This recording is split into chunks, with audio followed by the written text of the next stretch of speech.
Good afternoon, welcome to GrainTV. My name's Cody Bills. Today is Friday the 21st for the weekly wrap-up. We had some selling pressure here today, and it wasn't just in the grains. It was across the markets. We saw China selling off. We saw energy, crude oil falling below $40 for the first time since 2009. We saw equities selling off. So selling was a broad-based theme, not only in the grains here today, but again, the grains did sell off. So let's turn over to the grain hedge trading platform, see where we closed off the day.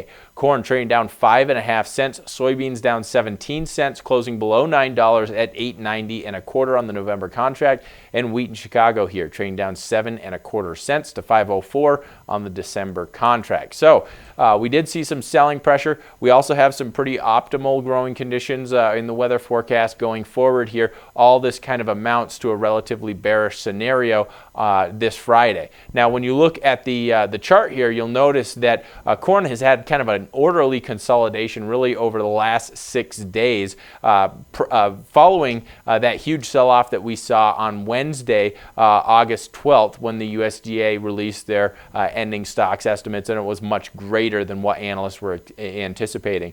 But now we kind of move up. We're near that 20-day moving average. That technical resistance level offered up a little bit of resistance, and then you combine that with kind of a macro selling environment, and I think that's one of the reasons why we traded lower here today.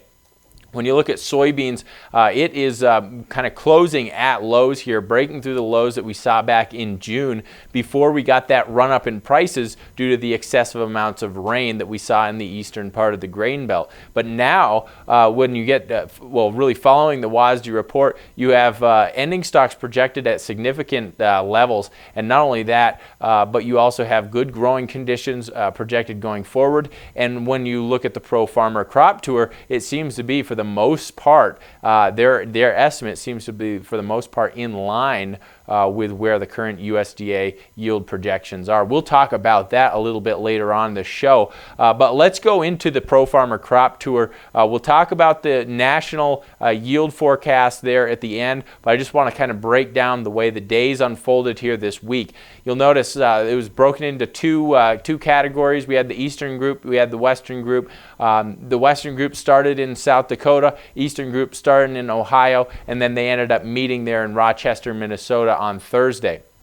In Ohio, what we saw is 148.37 bushel per acre average projected by Pro Farmer. That was much lower than the current USDA estimate of 168 bushels per acre. So that is a big deviation there. South Dakota, a little bit of a deviation, expecting to Pro Farmer expecting to see 165.94 bushels per acre based on the scouting they did there. That's about nearly 6 bushels per acre over the current USDA forecast. So yes, Ohio's lower, but South Dakota is a bit higher. When you look at Illinois, they came out for the most part in line with the USDA estimates here, basically expecting 171.6 bushels per acre. The USDA is expecting 172 bushels per acre. So that was a very interesting state. A lot of people were focusing on Illinois because of the variability that they see field by field in Illinois. Excessive amount of rain has affected some fields more than others, and that has a lot to do with how the fields were prepared going into the marketing year. But a lot of variability there, a lot of questions in Illinois, and it's interesting to see that the Pro Farmer Crop Tour very much in line with the August USDA report. Now, when you look at Nebraska here, that is a big deviation here. Pro Farmer expecting to see 165.16 bushels per acre. That's below the USDA expectation on that August 12th report of 187 bushels per acre. So here you can see Nebraska a bit underperforming, and that's a little bit bullish there. When you look at Iowa, Iowa not too far off from the USDA report. You'll see Pro Farmer pegging Iowa at 180.25 bushels per acre. USDA expectations were for 183 bushels per acre, so not a big deviation there. One thing that is interesting though is by the time they got into Minnesota, they were seeing exceptional yield potential out of Minnesota. Pro Farmer is pegging Minnesota yield at 190.87 bushels per acre.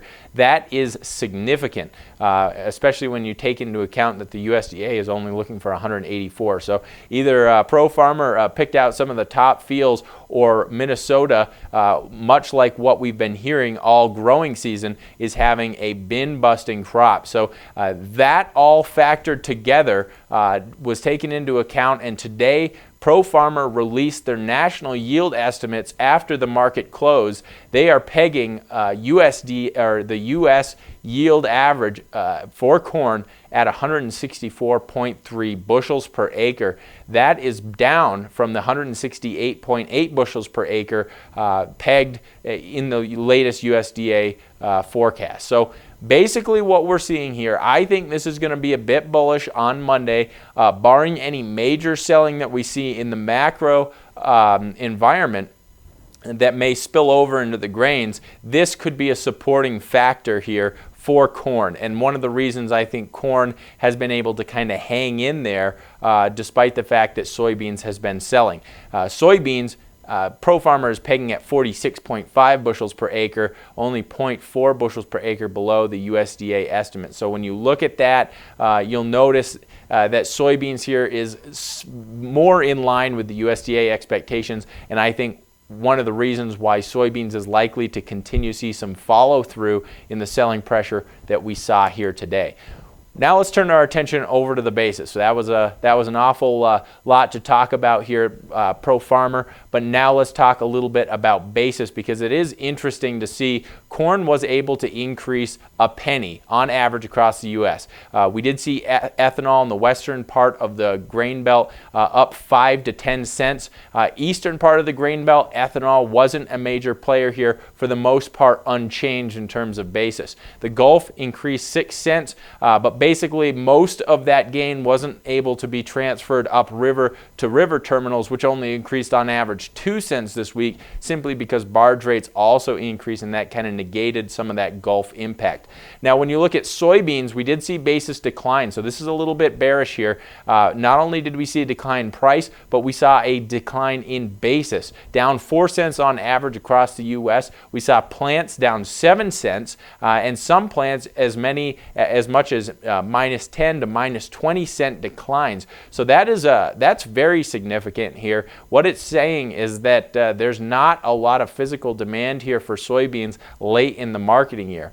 We are seeing the Gulf increase 8 cents, but terminals were only able to increase 2 cents on average, river terminals across the U.S. So in general, what I think we're seeing here is just a lot of fundamental news that's very bearish for soybeans. Now, I wouldn't be surprised on the open here next week to see some bearish price action there for soybeans, and corn to be able to kind of hang in there. But again, what I'm saying is you're going to have to pay close attention to what's going on in China before the markets open, what's going on in terms of equities, what's going on in crude, because all these factors today really weighed heavily on the grains and could impact some of that pressure on Monday morning. But that wraps up today's show, guys. Thanks a lot for tuning in. If you have any questions, please give the office a call. Number is 877-472-4607. Remember, if you haven't done so already, take a demo of our trading platform. We have a great 14-day free trial. You can view live quotes from your phone.